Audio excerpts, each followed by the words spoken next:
नमस्कार, आप देख रहे हैं न्यूज यूएनआई। मैं प्रीति सिंह। चलिए नजर डालेंगे इस वक्त की सबसे बड़ी खबर पर।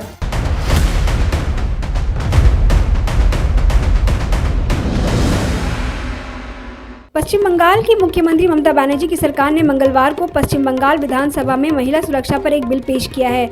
इसके जरिए दुष्कर्म के दोषियों को फांसी की सजा देने का प्रावधान किया गया है। टीएमसी सरकार ने विधानसभा में अपराजिता महिला एवं बाल विधेयक पेश किया है। इस बिल के तहत बलात्कार पीड़िता के मौत होने की सूरत में दोषियों के लिए मृत्युदंड का प्रावधान है। मौजूदा कानूनों में बदलाव के बाद इस बिल को पेश किया गया है।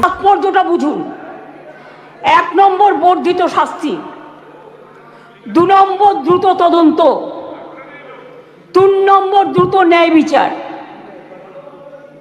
নতুন আইন সুনিশ্চিত করবে যে ধর্ষণ এবং নারী শিশুর প্রতি সকল যৌন হিংসায় শাস্তি হবে কঠোরতম।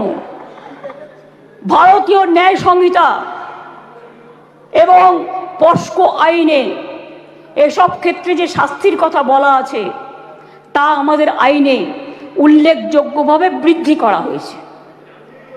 ধর্ষণ ও গণধর্ষণের ক্ষেত্রে ভারতীয় ন্যায় সংহিতার যে শাস্তির কথা বলা হয়েছে 10 থেকে 20 বছরের সশ্রম কারাদণ্ড এবং ক্ষেত্র বিশেষে যাবজ্জীবন সশ্রম কারাদণ্ড।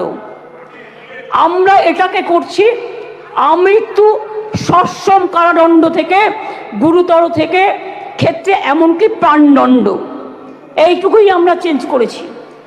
ধর্ষণ বা গণধর্ষণের ফলে নির্যাতিতার মৃত্যু হলে বা নির্যাতিত সম্পূর্ণ ভেজিটেবল হয়ে গেলে ভারতীয় ন্যায় সংহিতায় এর শাস্তি বলা আছে 20 বছরের সশ্রম কারাদণ্ড এবং ক্ষেত্র বিশেষে যাবজ্জীবন সশ্রম কারাদণ্ড।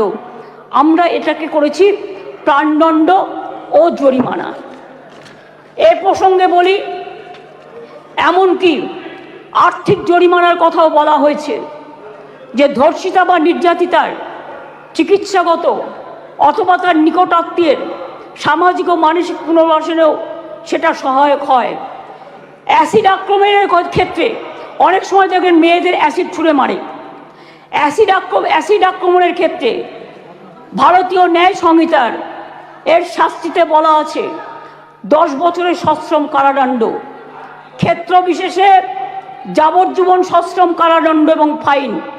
আমরা এই শাস্তি বাড়িয়ে করেছি আরজি করার জন্যই তো এটা হচ্ছে, আমৃত্যু কারাদণ্ড এবং ক্ষেত্র বিশেষে প্রাণদণ্ড দ্রুত তদন্ত করবার জন্য।